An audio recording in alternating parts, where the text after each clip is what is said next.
اور اصل میں حضرت حسین کے قاتل وہ کوفی ہیں، وہ بزدل، وہ منافق جنہوں نے بیعت کر کے بیعت توڑی۔ اس کے بعد واقعہ ہرہ بھی ہوا جو واقعہ کربلا سے بھی بعض اعتبارات سے زیادہ بھیانک اور زیادہ گھناؤنا واقعہ ہے۔ بنو امیہ کی تاریخ ہے جس کو لوگ جانتے ہی نہیں۔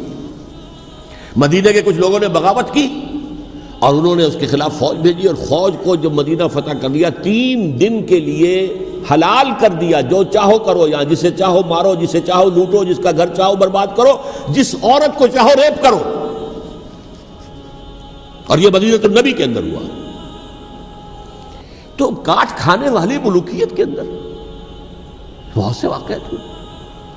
عبداللہ ابن زبیر کھڑے ہوئے، انہوں نے حکومت قائم کی تھی، لیکن یہ کہ وہ تو 6 سال کے لیے کامیاب بھی رہے، ایک حکومت قائم کی، بنو امیہ کے ہاتھ پر بیعت نہیں کی، بالآخر ان کی حکومت بھی ختم ہو گئی۔ پھر حضرت زید کھڑے ہوئے، انہوں نے بغاوت کی، وہ بھی ناکام رہ گئے۔ پھر بنو عباس میں کھڑے ہوئے حضرت نفس زکیہ، حضرت حسن رضی اللہ تعالیٰ عنہ کے اولاد میں سے، وہ بھی ناکام ہو گئے، شہید ہو گئے۔ انہوں نے عوام کو ایسا کھڑا کیا ہے کہ 20,000 سے لے کر 30,000 کے درمیان انسانوں نے جانیں دے دی۔ عورتوں کے جلوس نکلے، شیرخوار بچہ گود میں ہے عورت کے، اور گولی کھا رہی ہے اور مر رہی ہے، گر رہی ہے۔ آپ سوچئے زندگی کتنی عزیز ہوتی ہے، اور شیرخوار بچے کے لیے ماں کی جو زندگی ہے، اس ماں کو اپنی زندگی کتنی عزیز تر ہوگی کہ اپنے لیے نہیں تو اس بچے کے لیے مجھے جینا ہے، لیکن نہیں، گولیاں کھائیں اور گری۔ یہ جذبہ انہی میں ہے۔ واقعہ یہ ہے کہ اہل سنت کے اندر یہ جذبہ نہ ہونے کے برابر ہے۔ یہ میں واشگاف الفاظ میں کہہ رہا ہوں۔ پورے عالم اسلام میں صرف شیعہ ایران ایسا نکلا ہے کہ جس نے بادشاہت کا خاتمہ کیا، باقی سعودی عرب میں بادشاہت بیٹھی ہوئی ہے، ڈٹ کر بیٹھی ہوئی، اربوں ڈالر کا ایک ایک محل بنتا ہے ان بادشاہوں کا، اور سنی سن ہے، سن، کوئی حرکت نہیں۔ فرش التراب يضمني وهو غطاء، کہ وہ ایک شخص کا کارنامہ، وہ یہودی فتنہ گر، وہ روح مصدق کا بروز، ہر قبا ہونے کو ہے اس کے جنوں سے تار تار۔ اسی طرح وہ عبداللہ ابن سبا یہودی فتنہ گر۔ آج اہل تشیع میں سے بعض حضرات کہتے ہیں کہ یہ عبداللہ ابن سبا یہ تو افسانوی شخصیت ہے، اس کی حقیقت کوئی تھی ہی نہیں، حالانکہ ان کی اپنی کتاب میں رجال کشی کے اندر اس کا ذکر موجود ہے، اور یہ بھی موجود ہے کہ حضرت علی رضی اللہ تعالیٰ عنہ نے اپنے عہد خلافت میں اسے زندہ جلوایا ہے۔ اس کی وجہ کیا تھی؟ یہ آیا مدینے کے اندر اسلام کا لبادہ اوڑھ کر، اس نے چند عقیدوں کی اشاعت شروع کی۔ سب سے پہلے حضرت علی تو خدا ہیں، گاڈ انکارنیٹ، اوتار کا تصور، جیسے ہندوؤں میں ہے رام چندر جی خدا کا اوتار، اور عیسائیت میں بھی پہلے گاڈ انکارنیٹ کا تصور تھا کہ حضرت مسیح خدا کا اوتار ہے، انکارنیشن آف گاڈ۔ تو اس نے کہا کہ حضرت علی تو خدا کا اوتار ہے، خدا ہے۔ نمبر 2، اس نے کہا کہ ہر نبی کا ایک وصی ہوتا ہے جس کے حق میں وہ وصیت کرتا ہے، تو حضور صلی اللہ علیہ وسلم کے وصی حضرت علی ہیں، لہذا خلیفہ تو اول روز سے حضرت علی ہیں، حضرت ابو بکر، حضرت عمر، حضرت عثمان یہ تو غاصب ہیں، اور حضرت عثمان کی خلافت تھی اس وقت تو خاص طور پر۔ پھر اس نے جو قبائلی عصبیت تھی اسے بھڑکایا۔ پرانی جو عصبیت چل رہی تھی قریش کے اندر، وہ 2 گھرانے ایک دوسرے کے مد مقابل تھے۔ دیکھیے، ایک ہوتا ہے قبیلہ، ایک ہوتا ہے گھرانہ۔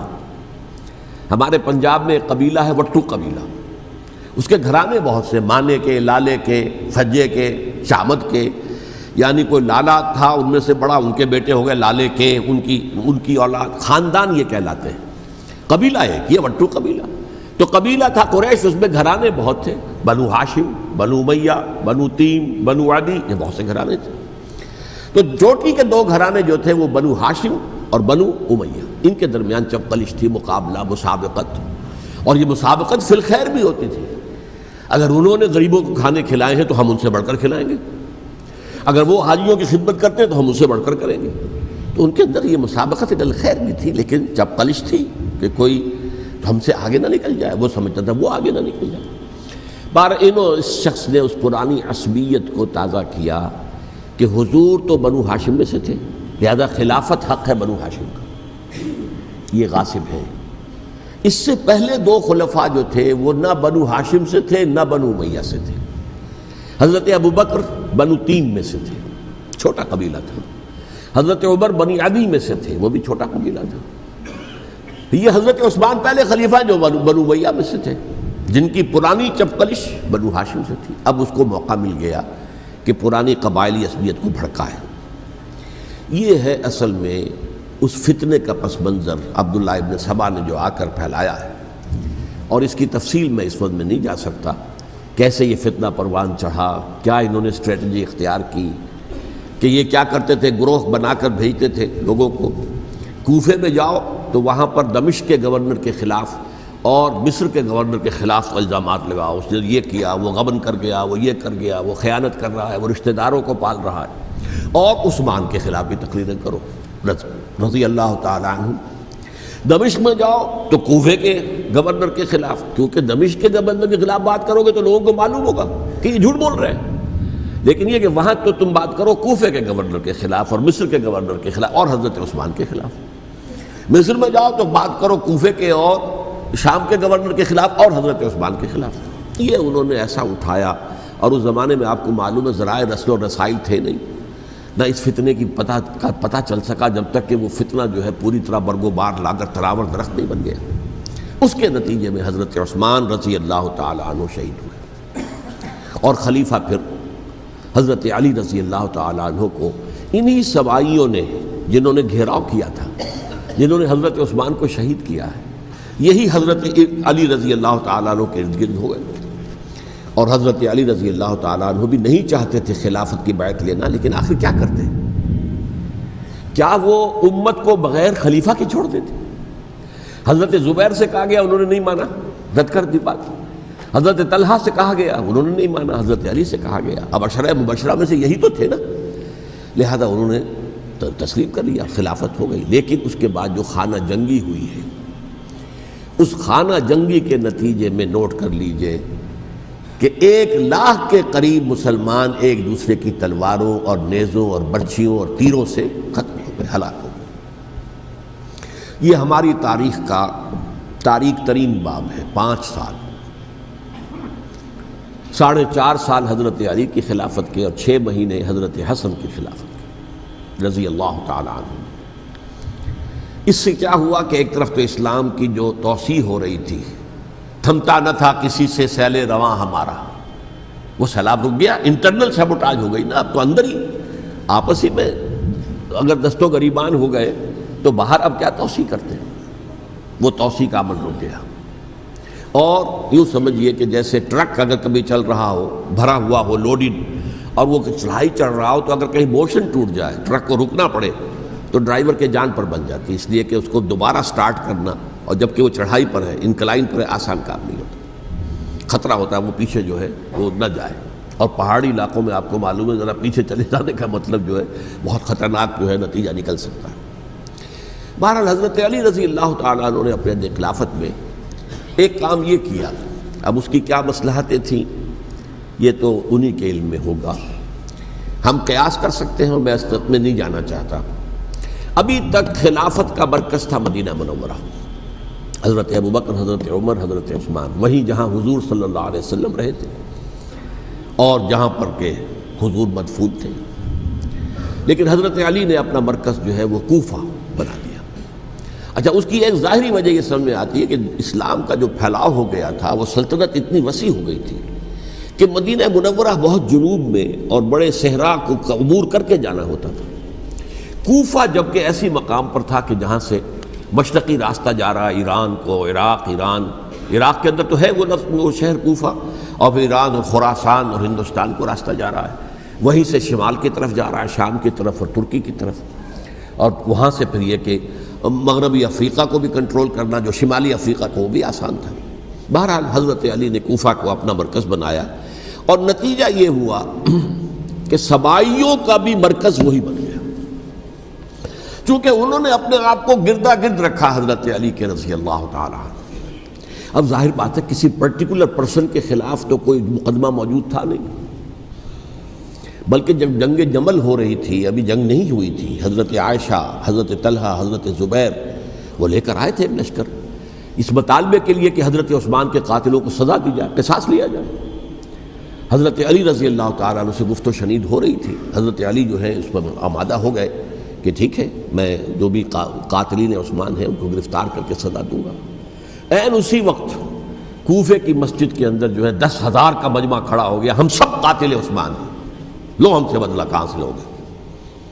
اور انہوں نے کیا کیا، جاتے ہی جنگ چھیڑ دی، جب چھڑ جائے تو یا مرو یا مارو، اس کے سلاوہ تو کوئی چارہ کار ہوتا ہی نہیں۔ ایک رات میں 10,000 مسلمان شہید ہوئے، جن میں 2 عشرہ مبشرہ میں سے حضرت زبیر اور حضرت طلحہ رضی اللہ تعالیٰ عنہ۔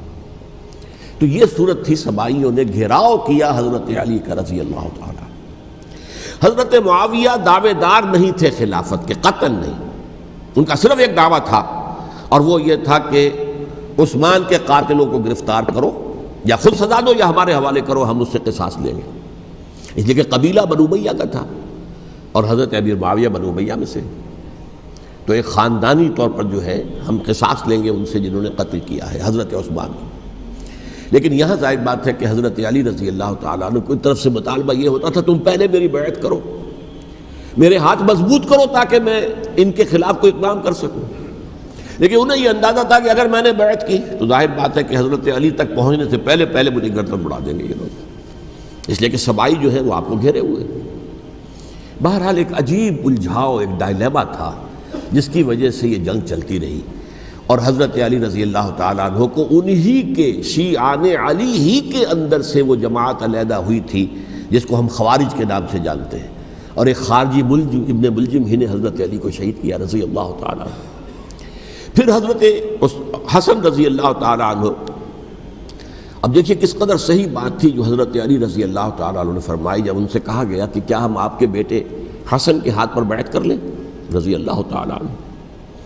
فرمایا نہ میں تمہیں اس کا حکم دیتا ہوں نہ میں اس سے روکتا ہوں، یہ تمہارا معاملہ ہے، امرہم شورا بینہم، تم اپنے باہمی مشورے سے جو فیصلہ کرو گے ٹھیک ہے، میں نہ حکم دیتا ہوں نہ روکتا ہوں۔ اس کا کیا مطلب ہے؟ باپ کے بعد بیٹے کی خلافت ہرگز حرام نہیں ہے، ورنہ کہتے کیسے ہو سکتا ہے میرا بیٹا؟ نہیں، یہ نہیں کہا۔ حضرت عمر سے بھی کہا گیا تھا کہ اپنے بیٹے کو نامزد کر دیں، عبداللہ ابن عمر کو، تو انہوں نے جواب میں کیا کہا؟ اسے تو طلاق دینی بھی نہیں آتی۔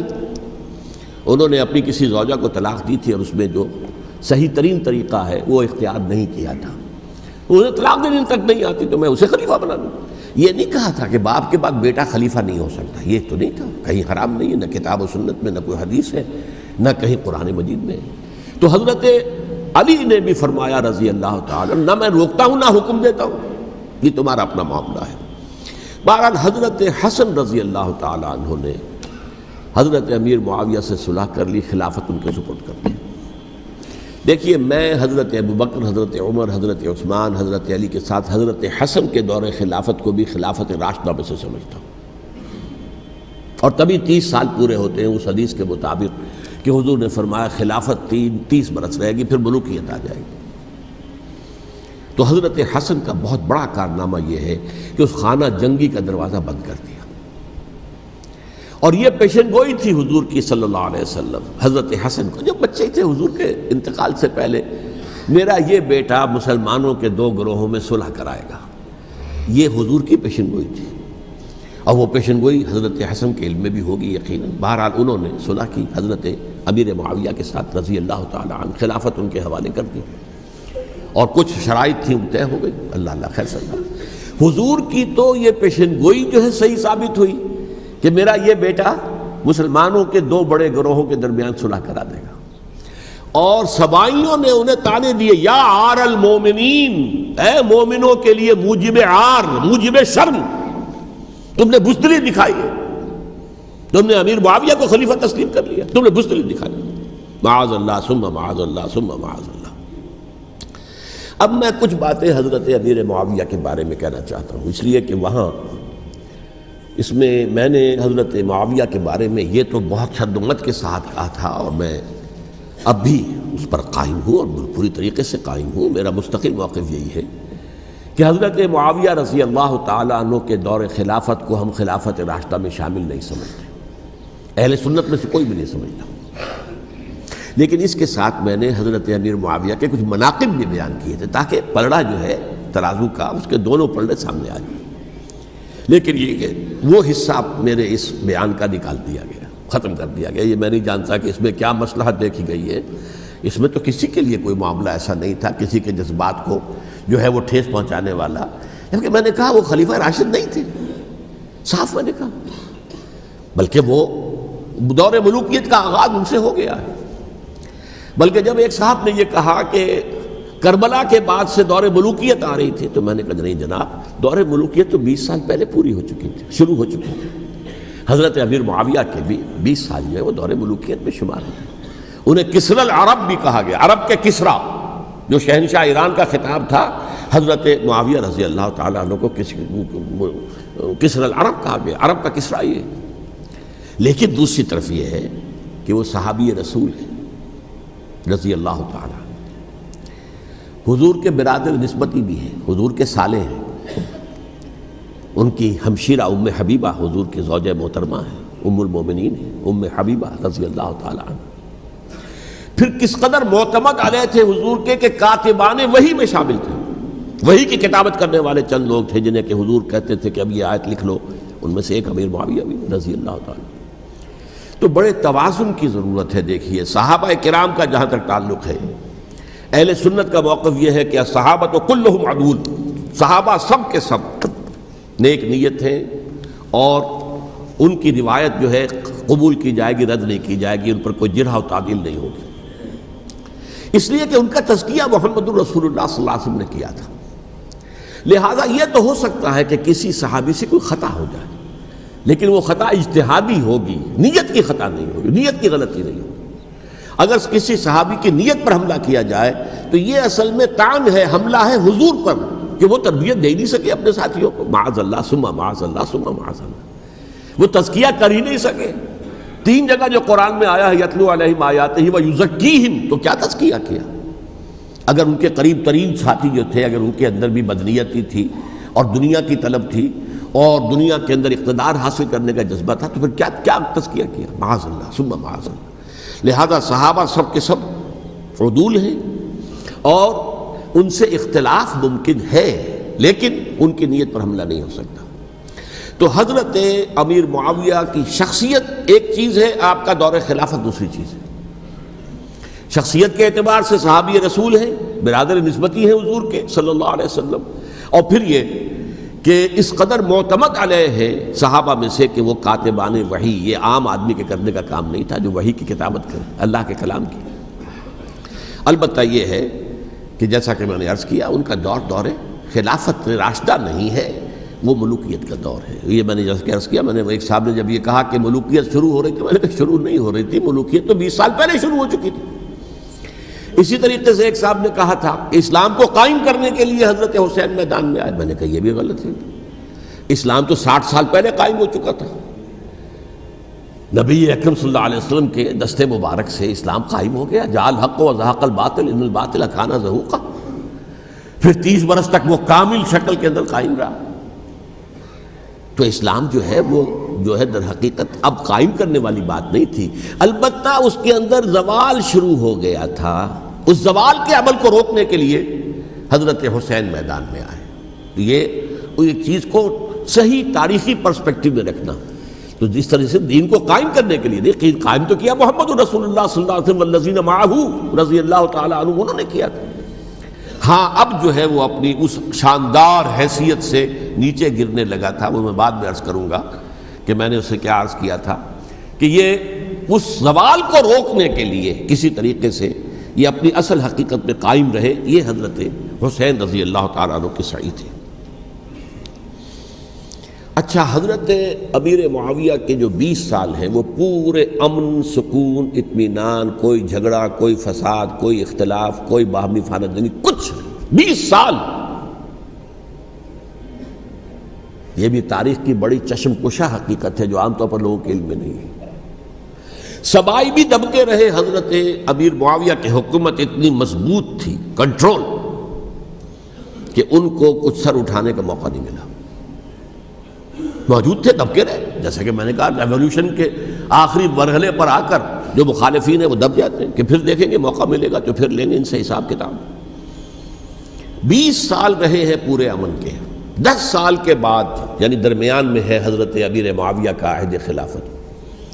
ایک صحابی جو کہ بزرگ صحابہ میں سے ہیں، مغیرہ ابن شعبہ رضی اللہ تعالی عنہ، وہ آتے ہیں اور وہ کہتے ہیں کہ دیکھیے امیر المومنین، کتنی بڑی خانہ جنگی رہی تھی مسلمانوں کی آپس میں، اور اب بھی اگر آپ کسی کو نامزد کیے بغیر چھوڑ گئے امت کو تو پھر خانہ جنگی ہو جائے۔ 1 لاکھ اس وقت جو ہے وہ ہلاک ہوئے تھے، نہ معلوم اب کتنے ہلاک۔ لہٰذا آپ اپنی زندگی ہی میں نامزد کر دیجئے کسی کو خلیفہ، ولی عہد بنا دیجئے۔ حضرت امیر معاویہ نے ابتداءً جو ہے انکار کیا نہیں، لیکن ان کے دلائل ایسے تھے وزنی، اور میں سمجھتا ہوں کہ وہ بات صحیح تھی جو مغیرہ ابن شعبہ نے کہی، اس لیے کہ اب صحابہ کرام میں سے جو کبار صحابہ تھے وہ تو سب دنیا سے رخصت ہو چکے تھے۔ اب تو یا صغار صحابہ رہ گئے تھے جو حضور کے زمانے میں بچے تھے، حضرت حسن، حضرت حسین، عبداللہ ابن زبیر، یہ بچے ہی تھے نا، یا تو وہ تھے، اور یا بالکل نو مسلم تھے، اور نو مسلموں میں بڑی تعداد وہ تھی جو ایرانیوں کی تھی، شامیوں کی تھی، ادھر کی تھی، تو ان کو تو ظاہر بات ہے کہ تربیت نبوی سے کیا خلافت راشدہ سے بھی اکثر و بیشتر کو کوئی حصہ ملا ہی نہیں۔ تو اس صورت میں اب وہ اعلیٰ ترین معیار پر حکومت کے نظام کو قائم کرنا ممکن نہیں ہے۔ کوئی قبائلی عصبیت جب تک حکومت کی پشت پر نہیں ہوگی، حکومت مستحکم نہیں ہوگی۔ یہ گویا کہ ایک جس کو کہتے ہیں کہ حقیقت بینی، واقعیت پسندی، ایک آئیڈیلزم ہے اور ایک ریئلزم ہے کہ آپ فیکٹس آن دی گراؤنڈ کو غور کریں، سوچیں اس کے اوپر اور پھر کوئی فیصلہ کریں۔ اس اعتبار سے پھر حضرت امیر معاویہ نے بات مان لی اور بیعت لے لی لوگوں سے حضرت یزید کے لیے کہ یہ خلیفہ ہوں گے میرے بعد، اس کو ولی عہدی کہتے ہیں۔ اچھا، اس وقت 5 افراد ایسے تھے کہ جنہوں نے اس سے اختلاف کیا، یہ بات بہت اہم ہے۔ میرا کتابچہ ہے سانحہ کربلا، اس کے کچھ نسخے آج یہاں ہوں گے، آپ لوگ پڑھیے اسے غور سے اور پھیلائیے تاکہ حقیقت سامنے آئے۔ 5 افراد کون تھے جو ہونے چاہیے؟ ابو بکر فوت ہو گئے، ان کے بیٹے عبد الرحمن ابن ابی بکر۔ عمر فوت ہو گئے، ان کے بیٹے عبداللہ ابن عمر۔ عباس فوت ہو گئے، ان کے بیٹے عبداللہ ابن عباس۔ زبیر فوت ہو گئے، ان کے بیٹے عبداللہ ابن زبیر۔ اور حضرت حسن جو ہے ان کا انتقال ہو چکا تھا، حضرت علی کے بیٹے حضرت حسین رضی اللہ تعالی عنہ اجمعین۔ حضرت حسن کے بارے میں ایک فریق کا کہنا یہ ہے کہ انہیں زہر دے کر ہلاک کیا گیا، اہل تشیع کا قول یہ ہے، جبکہ اہل سنت کہتے ہیں کہ نہیں، وہ اپنی جو بھی طبی موت تھی اس سے ان کی وفات۔ لیکن میں اس میں نہیں جانا چاہتا، اس لیے کہ یہ مائکرو ہسٹری جو ہے نا، وہ تو ایک ایک واقعے کے لیے ادھر کی روایات کیا، ادھر کی کیا ہیں، ان کے پاس کیا دلائل، یہ تو کسی ریسرچ اسکالر کا موضوع ہے، میرا موضوع نہیں ہے۔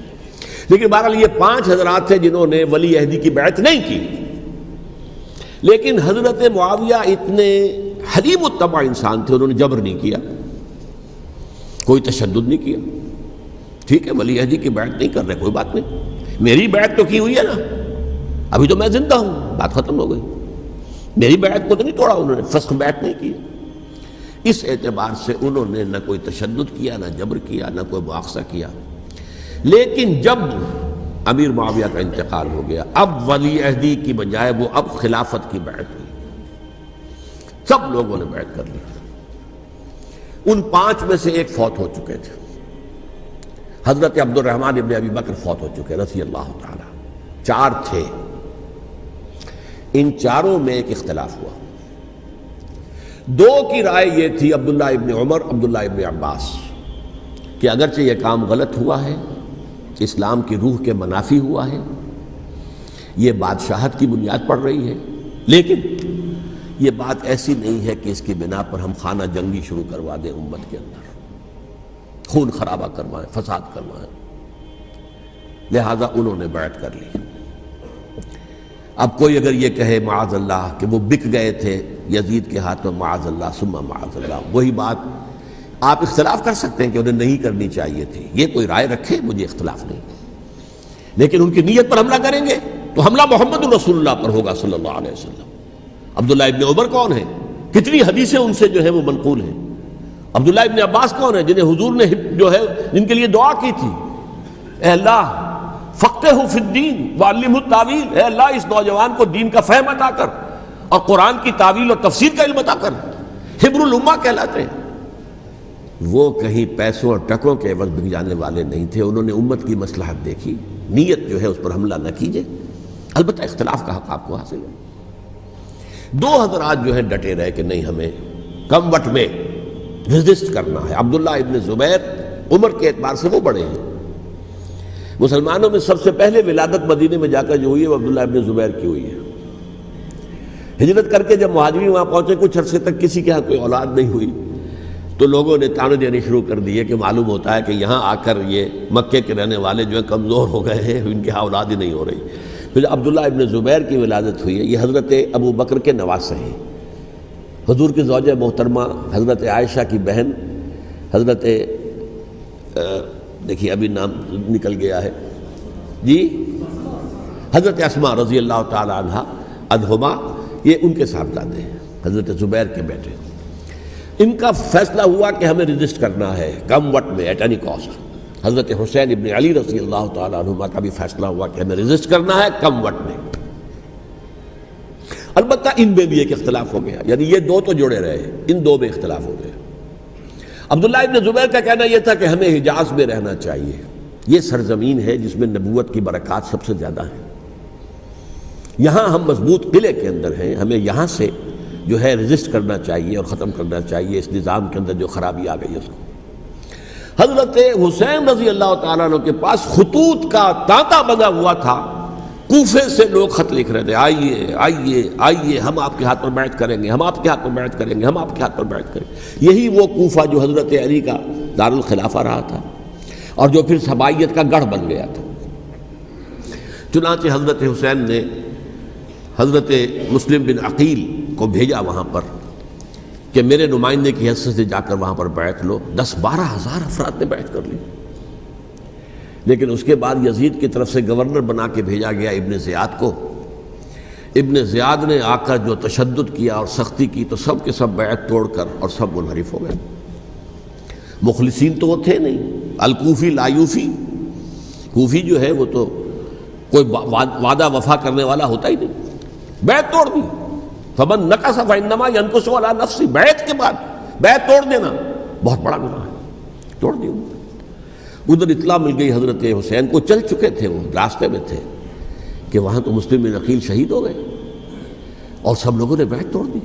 اب واپس جانا چاہتے تھے لیکن مسلم بن عقیل کے بیٹے جو ہیں اڑ گئے۔ یہ عرب کی اپنی ایک جو ہے پرانی ان کی حمیت اور ان کا قبائلی نظام کہ اب ہم اپنے والد کے خون کا قصاص لیے بغیر نہیں جائیں گے۔ حضرت حسین رضی اللہ تعالیٰ عنہ کی مروت اور شرافت، یہ میرا ساتھ دینے کے لیے آئے تھے، اب میں ان کا ساتھ نہ دوں تو یہ تو شرافت اور مروت کے خلاف ہے۔ کہا اچھا چلو چلتے۔ وہاں جا کر بھی عین اپنے میدان کے اندر بھی حضرت حسین رضی اللہ تعالیٰ عنہ نے 3 چیزیں پیش کی ان کوفیوں کے لشکر کے خلاف۔ سب سے بڑا لشکر کے اندر سب سے بڑے تو کوفی تھے جنہوں نے بیعتیں کی ہوئی تھی حضرت حسین کے ساتھ۔ دیکھو مجھے جانے دو واپس حجاز کی طرف، یا مجھے سرحدوں پر بھیج دو تاکہ میں کافروں کے ساتھ جنگ کرتے ہوئے اپنی جان دے دوں، یا مجھے یزید کے پاس جانے دو، میں اپنا معاملہ اس سے طے کر لوں۔ لیکن کوفیوں کو یہ گوارا نہیں تھا۔ اگر یہ یزید کے پاس پہنچ گئے تو ہمارا کچا چٹھا بیان کر دیں گے کہ مجھے تو ان لوگوں نے ورغلا کر بلایا تھا۔ اس لیے کہ دیکھیے حضرت امیر معاویہ کے 20 سالوں کے دوران میں بتا چکا ہوں، ان کی حکومت اتنی مستحکم تھی کہ اس کے خلاف کوئی فتنہ اٹھانا ممکن نہیں تھا۔ اب چونکہ ایک چینج اوور ہوا تھا، اور چینج اوور میں آپ کو معلوم ہوتا ہے کہ ایک جس کو کہتے ہیں every thing is in the melting پاٹ، ابھی تو یہ درمیان کے اندر معاملہ ہے، تو انہیں موقع ملا، سر اٹھایا حضرت حسین رضی اللہ تعالیٰ عنہ کو، جو خطوط لکھے جس کے کہ تھیلے کے تھیلے اور بوریوں کی بوریاں بھری ہوئی حضرت حسین کے ساتھ تھی، وہ کہا کہ آئیے ہم آپ سے بیعت کریں گے۔ انہوں نے نہیں مانا، اور اصل میں حضرت حسین کے قاتل وہ کوفی ہیں، وہ بزدل، وہ منافق، جنہوں نے بیعت کر کے بیعت توڑی، اور اب وہ آ گئے کہ اگر یہ حسین رضی اللہ تعالیٰ عنہ بچ کر کہیں یزید کے پاس پہنچ گئے تو پھر ہمارا کچا چٹھا جو ہے وہ سامنے آ جائے گا اور ہماری پھر شامت آ جائے گی، لہذا انہوں نے قتل کیا حضرت حسین کو رضی اللہ تعالیٰ عنہ۔ ایک بات جو علامہ ڈاکٹر قلب صادق نے فرمائی، اور میرے علم میں یہ بات پہلے نہیں تھی، وہ یہ کہ حضرت حسین کے قتل کا فتویٰ ایک بہت بڑے مفتی نے دیا تھا۔ یہ بات بھی ذرا سمجھ لیجیے، حضرت حسین رضی اللہ تعالیٰ عنہ کے قتل کا فتویٰ ایک بہت بڑے مفتی نے دیا تھا۔ کیوں دیا تھا؟ اس لیے کہ حضور کی احادیث موجود ہیں کہ جب ایک شخص کی ایک خلیفہ کی بیعت ہو جائے تو دوسرا اگر کھڑا ہو تو اسے قتل کر دو، کھلی حدیث۔ اسی لیے ایک بہت بڑے مفسر بھی ہیں، فقیہ بھی ہیں، قاضی ابن العربی رحمۃ اللہ علیہ، ایک ابن عربی ہیں الف لام کے بغیر، ابن عربی، وہ بہت بڑے صوفی ہیں، فلسفی ہیں، اندلس کے ہیں۔ یہ قاضی ابن العربی ہیں جنہوں نے قرآن کی ایک تفسیر لکھی ہے اس اعتبار سے کہ صرف ان آیات کی تفسیر جن سے کہ فقہی احکام جو ہیں ان کا استنباط ہوتا ہے۔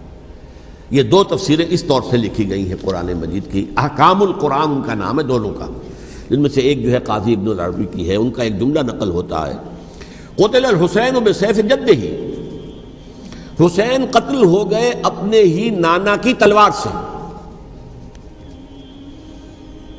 وہ تلوار کیا تھی؟ جب کسی کی بیعت ہو چکی ہو پھر کوئی کھڑا ہو مدعی خلافت، قتل کر دو۔ میرے نزدیک حضرت حسین مدعی خلافت نہیں تھے، یہ بات اس وقت سامنے لوگوں کے نہیں آئی، بلکہ حکومت نے یہ باور کرا دیا کہ یہ تو باغی ہے، یہ مدعی ہے خلافت کے۔ انہوں نے تو دعویٰ نہیں کیا خلافت کا، وہ تو صرف اس عمل کو روکنے کے لیے میدان میں آئے تھے۔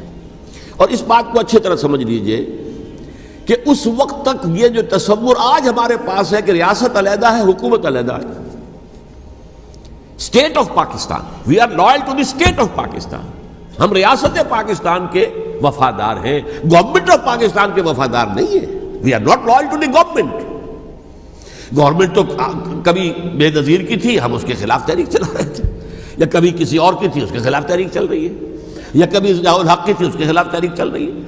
گورنمنٹ کو بدلنا تو عوام کا حق ہے، آج، اس وقت نہیں تھا۔ اس وقت ریاست اور حکومت کا کوئی فرق نہیں تھا، لہذا جو حکومت سے اختلاف کرے گویا کہ باغی ہے۔ یہ ہے اصل میں وہ پیچیدہ مسئلہ کہ کیوں کسی مفتی نے فتویٰ دے دیا، اس لیے کہ اس وقت تک ریاست اور حکومت کا فرق واضح نہیں تھا دنیا پر۔ یہ تو ابھی کوئی 100-150 سال کی بات ہے کہ آج ہمارا جو پولیٹیکل سائنس کا ایولیوشن ہوا ہے وہ اس اسٹیج تک پہنچ گیا ہے کہ اسٹیٹ علیحدہ ہے، حکومت علیحدہ ہے۔ حکومت تو اسٹیٹ کے 3 آرگنز میں سے ایک آرگن ہے، ایڈمنسٹریشن حکومت کی ہے، جوڈیشری ہے اور لیجسلیچر ہے، 3 آرگنز ہیں بڑے بڑے، ان میں سے ایک ہے۔ تو حکومت کو بدلنا تو عوام کا حق ہے، چاہے وہ ووٹ کے ذریعے بدلیں، چاہے ایجیٹیشن، اگر پرامن ایجیٹیشن ہے اس سے حکومت کو بدلنے کا حق حاصل ہے دستوری طور پر ہر اعتبار سے۔ اس وقت یہ نہیں تھا، لہذا صورتحال یہ بن گئی کہ حکومت وقت نے باور کرا دیا مسلمانوں کو، ورنہ سوچئے نواسۂ رسول کو قتل کرنا کوئی آسان کام تھا؟ آخر سب کلمہ گو تھے کہ نہیں تھے؟ کلمہ گو تو تھے نا، اور حضور سے عقیدت اور محبت میں کمی، لیکن یہ کہ فتویٰ اگر ایک بہت بڑے مفتی کا، جو کہ حضرت علامہ ڈاکٹر قلب صادق صاحب نے فرمایا، مجھے اس مفتی کا نام بھی معلوم نہیں، کہ ایک مفتی ہی کا فتویٰ تھا وہ، جس کے بنا پر اب ان لوگوں نے حضرت حسین کو قتل کیا، اور یہی وجہ ہے کہ انہوں نے پھر خیموں کو بھی آگ لگا دی۔ وائی، حالانکہ دیکھیے اگر دشمنی کا انتقام ہوتا تو حضرت علی بن حسین جو بیمار تھے، جو بعد میں زین العابدین رحمۃ اللہ علیہ کے نام سے پھر یہ اہل تشیع کے چوتھے امام معصوم ہیں، حضرت علی، حضرت حسن، حضرت حسین، اور پھر حضرت علی بن حسین زین العابدین رحمۃ اللہ علیہ، کیا ان کو بھی قتل کر دیتے؟ حضرت حسین کی نسل ہی ختم ہو جاتی، لیکن نہیں کیا۔ آگ کیوں لگائی؟ آگ اس لیے لگائی کہ وہ جو ڈاکومنٹری پروف ہے ہماری غداری کا یزید کے خلاف حضرت حسین کو جو ہم نے دعوت دی، وہ جو ڈاکومنٹری پروف خطوط کی شکل میں موجود ہے وہ ختم ہو جائے، ڈسٹرائے ہو جائے۔ اس کے لیے انہوں نے خیموں میں آگ لگائی۔ بہرحال یہ ہے تاریخی پس منظر، یہ اسی سبائی فتنے کا تسلسل ہے جس نے سب سے پہلے حضرت عثمان کی جان لی رضی اللہ تعالیٰ عنہ، 5 سال تک مسلمانوں میں خانہ جنگی رکھی. حضرت علی کو پھر شہید کیا، اور اس کے بعد جو ہے 20 سال حضرت امیر معاویہ کے تو سر نہیں اٹھا سکے، لیکن پھر جب ایک چینج اوور ہو رہا تھا تو اس وقت انہوں نے موقع غنیمت سمجھا کہ اب کھڑے ہو جاؤ اور اب دوبارہ ایک فتنہ جو ہے اس کو امت کے اندر پیدا کر دو. اچھا، اس معاملے میں ایک بات جو میں نے وہاں کہی کہ ہمارے ہاں شاعرانہ جو مبالغہ آمیزی ہے، یہ میری گفتگو کا حصہ انہوں نے حذف کر دیا ہے. اور میں نے ایک سنی شاعر، بہت بڑے عالم، جن کے حوالے سے آج بھی میری تقریر ہوگی خالق جناح ہال میں، مولانا محمد علی جوہر کے ایک شعر کے حوالے سے کہا کہ قتل حسین اصل میں مرگ یزید ہے، اسلام زندہ ہوتا ہے ہر کربلا کے بعد. میں نے کہا بالکل محمل شعر ہے، اسلام مرا ہی نہیں تھا، زندہ ہونے کا کیا سوال. اور اگر کسی درجے میں مزمحل یا زخمی ہوا تھا تو وہ تو رہا، کربلا کے بعد بھی رہا، یزید کی حکومت بھی رہی، بنو امیہ کی حکومت بھی چلی، کوئی تبدیلی تو نہیں آئی. یہ کیا کہہ رہے ہیں؟ اسلام زندہ ہوتا ہے کربلا کے بعد. میں نے کہا اسلام مرا نہیں تھا. جیسے میں نے یہ کہا کہ ملوکیت جو ہے وہ اب شروع نہیں ہوئی، ملوکیت تو 20 برس پہلے شروع ہو چکی تھی حضرت امیر معاویہ کے. لیکن ظاہر بات ہے کہ حضرت حسن نے، حضرت حسین نے اس کو قبول کیا، اور حضرت حسین نے تو پھر 10 سال تک ولی عہدی جو تھی چاہے بیعت نہیں کی لیکن اس کے خلاف میدان میں آ کر چیلنج تو نہیں کیا. اس اعتبار سے یہ معاملہ جو ہے اسلام زندہ ہوتا ہے کربلا کے بعد، یہ بے تکی بات ہے. ہاں، حضرت شاہ اسماعیل شہید رحمۃ اللہ علیہ کی اگر میں تشبیہ کو، تمثیل کو سامنے رکھوں تو اسلام کی عمارت 6 منزلہ ہے، 6ٹھی منزل ٹاپ کی وہ گر گئی، 5 منزلیں انٹیکٹ تھیں، اسلام مرا نہیں تھا. عدالت میں شریعت کے مطابق فیصلے ہو رہے تھے، قاضی تھے، مفتی تھے، شریعت نافذ تھی، اسلام کہاں مرا تھا. جبکہ خود کہہ رہے ہیں علامہ کلب صادق کے ایک مفتی کے فتوے سے ہی حضرت حسین کو قتل کیا گیا. اب وہ مفتی کی رائے، اس کی بدنیتی ہو، جو بھی ہو، وہ جانے، اللہ جانے. لیکن عام مسلمان کیا کریں؟ اس پہلو سے اسلام مرا نہیں تھا. ہاں، ایک منزل گر گئی تھی، وہ گری رہی، 1000 برس تک گری رہی، یہاں تک کہ آ کر مغربی امپیریلزم نے اس کے گرایا، ملوکیت کا معاملہ ختم کیا، اور وہ جبرین ملوکیت دوسری آ گئی. ورنہ وہی بادشاہی چلی ہے. بلکہ دور بنو امیہ میں وہ بادشاہی پوری طرح اس نے بالوں پر نہیں نکالے تھے، اصل بالوں پر تو اس نے نکالے ہیں دور بنو عباس میں آ کر. اور پھر سلاطین جو ہے ترک، جو ترک خلفاء ہے، ان کا بھی بادشاہت تھی، اور کیا تھا، وہ خلافت تو نہیں تھی. تو یہ تو اسلام میں جو بھی نقص واقع ہو گیا تھا، کبھی واقع ہو گئی تھی، وہ جو کی تو برقرار رہی. اس کو بھی تسلیم کیا. میں اللہ کا شکر ادا کر کے کہتا ہوں کہ دونوں حضرات، دونوں شیعہ دانشور اور بڑی اعلیٰ سطح کے جو شیعہ عالم تھے، انہوں نے اس بات کو تسلیم کیا اور میری اس بات کو چیلنج نہیں کیا.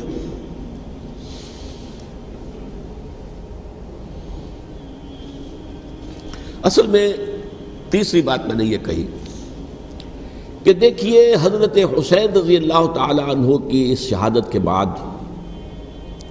اس کے بعد واقعہ حرہ بھی ہوا، جو واقع کربلا سے بھی بعض اعتبارات سے زیادہ بھیانک اور زیادہ گھناؤنا واقعہ بنو امیہ کی تاریخ ہے، جس کو لوگ جانتے ہی نہیں.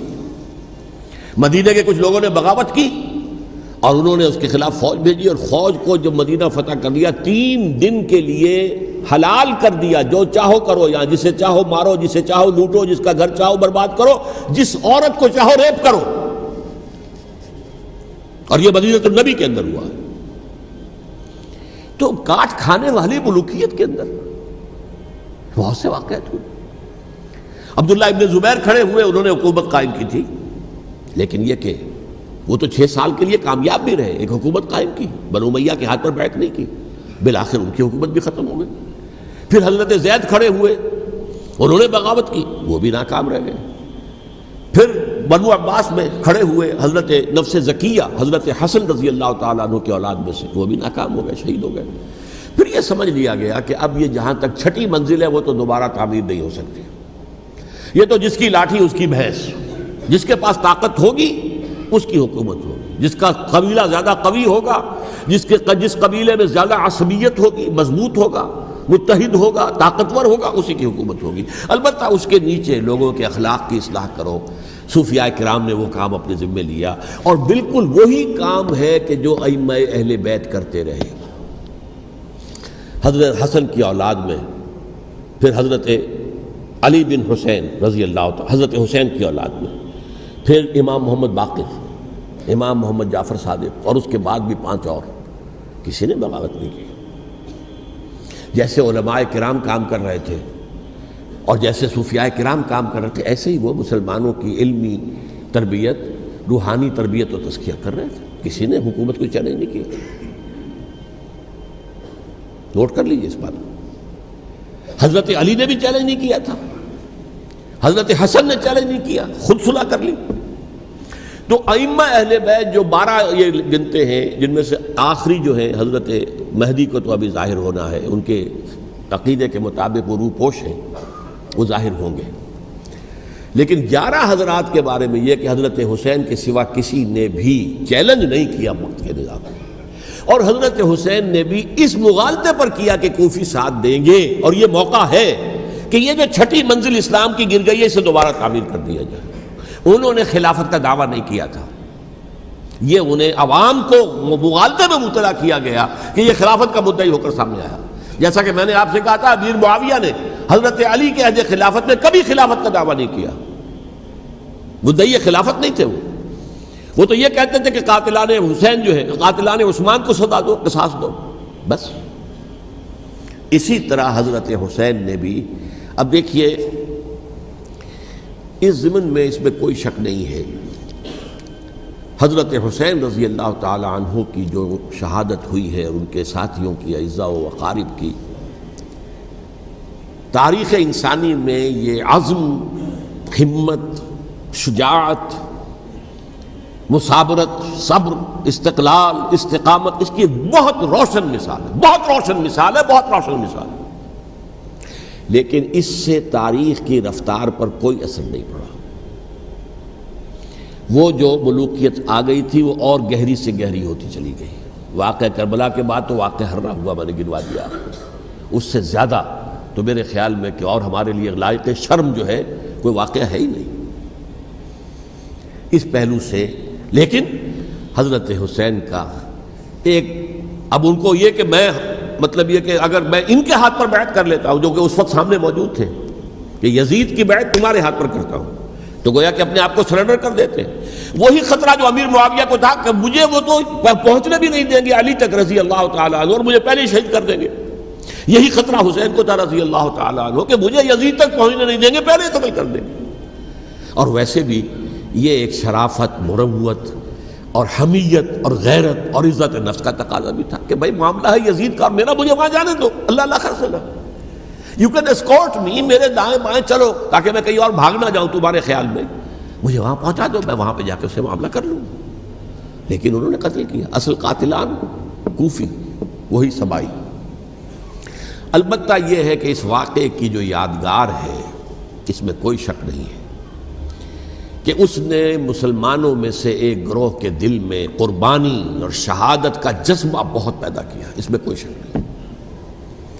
اور جس طریقے سے کہ عاشورہ محرم میں یاد منائی جاتی ہے، جس طریقے سے اس نے اہل تشیع کے اندر قربانی کا جذبہ بے انتہا پیدا کر دیا، اگرچہ وہ جذبہ بروئے کار نہیں آتا، اس لیے کہ ان کے ہاں یہ عقیدہ ہے، یہ طے ہے کہ جب تک حضرت مہدی ظاہر نہیں ہوں گے ہم کسی کے خلاف بغاوت نہیں کریں گے۔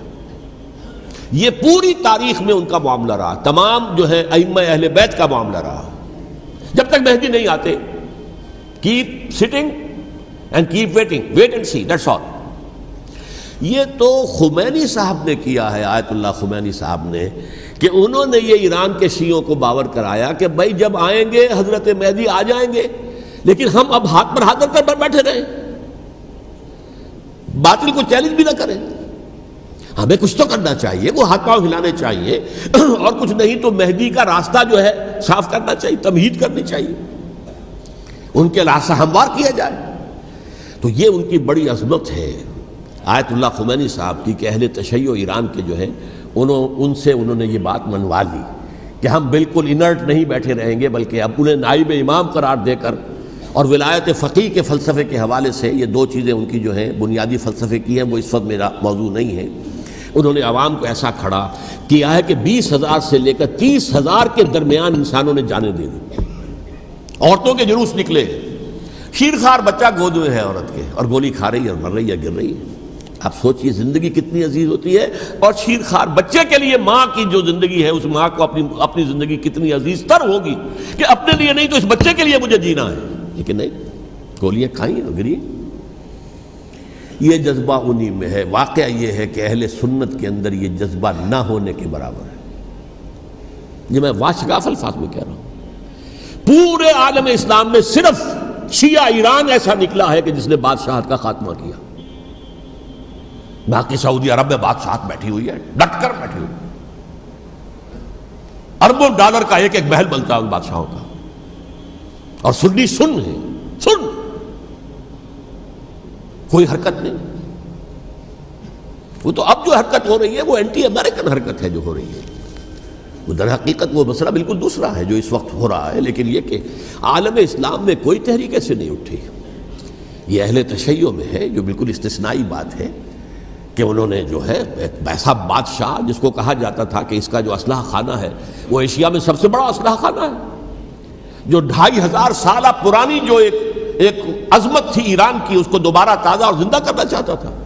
2500 سالہ برسی اس نے منائی تھی، اس کے لیے ایک شہر آباد کیا تھا کہ خسرو یا سائرس یا ذوالقرنین قرآن مجید کی اصطلاح میں اس کی یادگار بنائی تھی، اور وہ سوچ رہا تھا کہ وہی عظمت دوبارہ ایران کی ہوگی جو کہ خسرو کے زمانے میں تھی، جس کا قرآن مجید میں سورہ کہف کے اندر ذکر ہے، مشرقی فتوحات، مغربی فتوحات، شمالی فتوحات۔ تو وہ بادشاہ ہے، اس کو بھاگنا پڑا وہاں قربانی کی وجہ سے۔ تو یہ جو ہے واقعہ کربلا نے، اس میں کوئی شک نہیں ہے کہ ایک ایسی مشعل روشن کی ہے جس کو کہ ہر شخص کو دیکھنا چاہیے۔ یہ بھی انسان، جیسے کہ اقبال نے ایک شعر کہا تھا غالب کے لیے، فکر انسان پر تیری ہستی سے یہ روشن ہوا ہے، پرے مرغ تخیل کی رسائی تاک ہو جا۔ تو فکر انسان پر حضرت حسین کی قربانی سے یہ واضح ہوا ہے کہ انسان کس حد تک جا سکتا ہے قربانی دینے کے لیے اپنے کسی مقصد کے لیے۔ مقصد ان کا جو تھا، میں نے اسی لیے آیت پڑھی تھی، معاذ اللہ ثم معاذ اللہ۔ میں ایک آخری بات جو کہہ رہا ہوں وہ نوٹ کر لیجئے۔ ایک خاص انتہائی نقطۂ نظر کے عام کیے جانے کی وجہ سے سنیوں میں بھی ایک انتہائی رد عمل پیدا ہوا ہے، ایکسٹریم رائٹسٹ سنیز۔ اگر ایک طرف سے حملہ کیا گیا ہے حضرت عثمان کی نیت پر، ان کو خیانت کا الزام لگایا گیا، ان پر اقربا پروری کا الزام لگایا گیا، حضرت ابو موسیٰ شریف پر خیانت اور غداری کا الزام لگایا گیا، یہ ساری چیزیں اگر صحابہ کرام کے اوپر ہوئی ہیں، امیر معاویہ پر، امیر اور عمرو بن العاص پر، تو جواب میں کچھ لوگ کھڑے ہو گئے۔ حضرت علی وہ اقتدار کے طالب تھے، معاذ اللہ ثم معاذ اللہ ثم معاذ اللہ۔ یہ اہل سنت کا موقف نہیں ہے۔ حضرت حسین اقتدار کے طالب تھے، ہرگز نہیں، ہرگز نہیں، ہرگز نہیں۔ وہی اصول جو میں نے بتایا تھا سب کے لیے لاگو رہے گا، وہ امیر معاویہ کے لیے ہے تو حضرت علی کے لیے بھی ہے، حضرت حسین کے لیے بھی ہے۔ یہ نیک نیت ہے، آپ ان کی کسی رائے سے اختلاف کر سکتے ہیں لیکن ان کی نیت پر حملہ نہیں کریں گے۔ نیت پر حملہ کریں گے آپ کا ایمان بالرسالت جو ہے وہ مجروح ہو جاتا ہے۔ یہ رسول کے ساتھ بھی ہے، رسول نے ان کا تزکیہ کیا، یتلو علیہم آیاتہ ویزکیہم، اس کا سارا عمل محمد کا کیا ہوا ہے صلی اللہ علیہ وسلم۔ تو صحابی کے معاملے میں یہ ہمارے ہاں ان کو اہل سنت جو ہیں جو معتدل مزاج کے، اور اکثریت ان کی، یہ تو چند لوگ ہیں، ذرا قلم چلا لیتے ہیں تو ان کی بہت سی کچھ چھوٹی چھوٹی کتابیں بھی شائع ہو گئی ہیں بہت، لیکن انہیں اہل سنت نے قرار دیا ناسبی یا خارجی۔ جیسے خوارج نے کہا تھا حضرت علی بھی کافر ہے اور حضرت امیر معاویہ بھی کافر ہیں، حضرت عمرو بن العاص بھی کافر ہے، معاذ اللہ ثم معاذ اللہ۔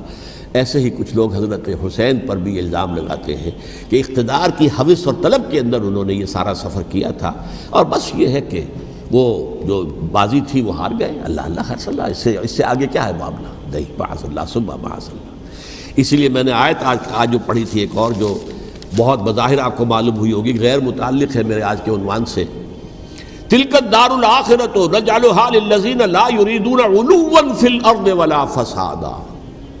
یہ سورہ قصص کے آخری آیات میں سے۔ دیکھو یہ آخرت کا گھر جو ہے وہ ہم خاص کر دیں گے ان لوگوں کے لیے جو اس زمین میں اپنے اقتدار کے طالب نہیں ہوتے. زمین میں اقتدار کے طالب ہوگے فساد ہو جائے گا. تم بھی طالب میں بھی طالب، جھگڑا ہوگا، لڑائی ہوگی، دنگا ہوگا، فساد ہوگا. تلک الدار الآخرۃ نجعلها للذین لا یریدون علوا فی الارض ولا فسادا. جو لوگ زمین میں اپنے اقتدار کے طالب اور اس کے نتیجے میں فساد پیدا کرنے والے نہیں ہیں، ان کے لیے ہم نے آخرت کا گھر خاص کیا ہے. والعاقبۃ للمتقین، اور عاقبت جو ہے، انجام کار، آخرت جو ہے وہ تو متقیوں کے لیے ہے.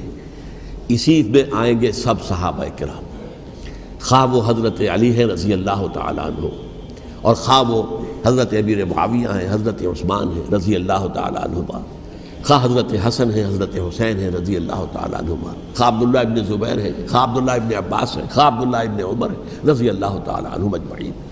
اس اصول کو سامنے رکھ کر اختلاف آپ کر سکتے ہیں کسی سے بھی، لیکن کسی کی نیت پر حملہ کریں گے تو اصل میں آپ کا ایمان بالرسالت مجروح ہو جائے گا.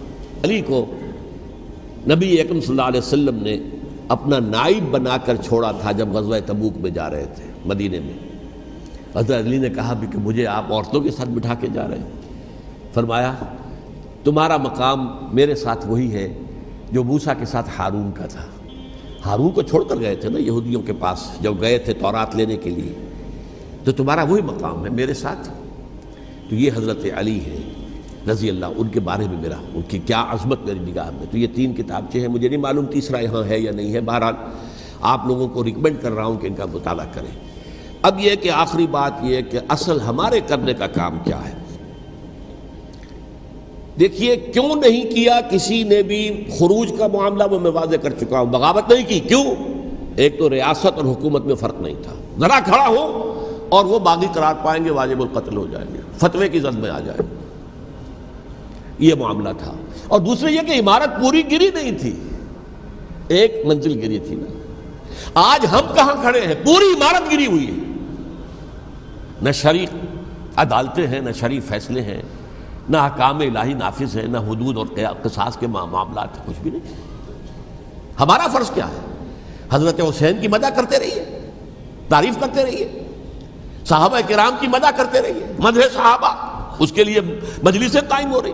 بھائی کر کیا رہے ہو؟ تھے تو آبا وہ تمہارے ہی، مگر تم کیا ہو؟ ہاتھ پر ہاتھ دھرے منتظر فردا ہو. تلک امت قد خلت لہا ما کسبت ولکم ما کسبتم.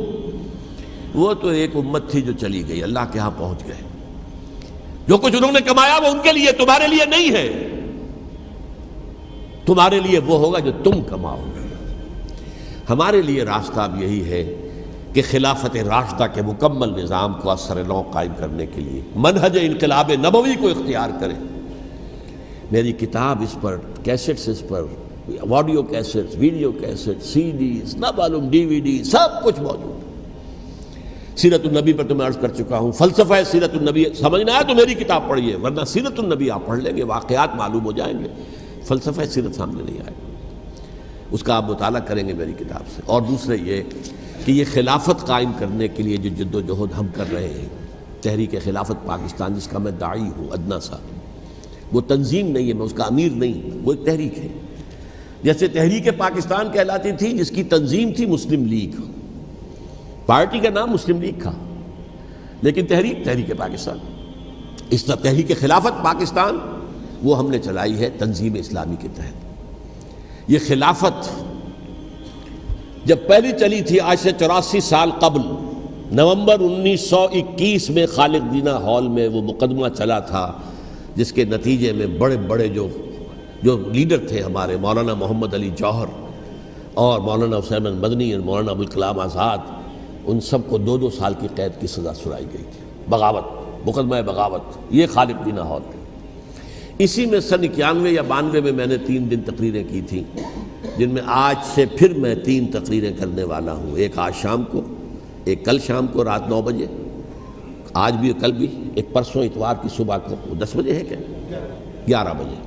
تو ان میں آپ حضرات شرکت فرمائیں تاکہ اصل جو ہمارے کرنے کا کام ہے، تاریخ کو بھی سمجھنا چاہیے. تاریخ کے عوامل کیا ہیں، کیا پس پردہ عوامل کار فرما تھے، کیا کسی شے کی اصل حقیقت ہے، وہ سمجھنا چاہیے. لیکن یہ ہے کہ اس اعتبار سے میں نے جب یہ لفظ استعمال کیا تھا اس مذاکرے میں لپ سروس، کہ یہ ہم صرف لپ سروس کرتے رہے، مدح کے بیان کرتے رہے، منقبت بیان کرتے رہے، حضور کی نعتیں کہتے رہے، تو اس سے تو بات نہیں بنے گی جب تک کہ وہ فرض منصبی شہادت علی الناس کا جو ہمارے ذمے ہے بحیثیت امت محمد صلی اللہ علیہ وسلم اس کو ادا نہ کرے۔ مجھے خوشی ہے کہ اس کی بھی تائید دونوں حضرات نے کی، ہاں یہ لپ سروس کا معاملہ ہے۔ اللہ تعالی حضرت حسین کے نقش قدم پر چلتے ہوئے، بلکہ اصل میں تو ہمارے لیے اسوہ رسول ہے محمد صلی اللہ علیہ وسلم کا، اس پر چلتے ہوئے ہم پاکستان میں اسلام کا نظام خلافت قائم کرنے کی جد و جہد کریں۔ اقول قولی ھذا واستغفر اللہ لی ولکم ولسائر المسلمین والمسلمات۔